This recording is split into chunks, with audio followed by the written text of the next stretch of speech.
વાત કરીએ વડોદરાની.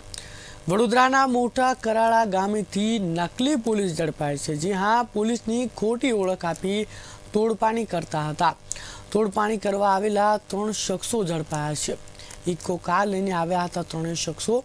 ફરિયાદીને શંકા જતા શિનોર પોલીસને જાણ કરાયાથી ત્રણેય શખ્સો મોટા કરાળા ગામેથી ઝડપાયા છે.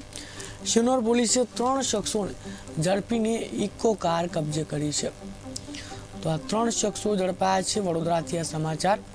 વડોદરાના મોટા કરાળા ગામેથી નકલી પોલીસ ઝડપાય છે. રાજ્યમાં નકલીનો જાણે કે રાફડો ફાટ્યો છે.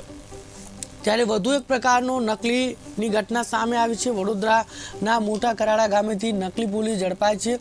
શિનોર પોલીસે ત્રણેયને પકડીને કાર્યવાહી શરૂ કરી છે. પોલીસની ખોટી ઓળખ આપતા હતા આ ત્રણેય શખ્સો અને તોડ કરતા હતા લોકો પાસેથી. તોડ કરવા આવેલા ત્રણેય શખ્સો ઝડપાયા છે. ઇકો કાર લઈને ત્રણેય શખ્સો આવ્યા હતા. ફરિયાદીને શંકા જતા શિનોર પોલીસને જાણ કરાયાથી ત્રણેય શખ્સો મોટા કરાળા ગામેથી ઝડપાયા છે. શિનોર પોલીસે ત્રણેય શખ્સોને ઝડપીને ઇકો કાર કબજે કરી હતી અને ત્રણેય શખ્સો વિરુદ્ધ કાર્યવાહી શરૂ કરી છે.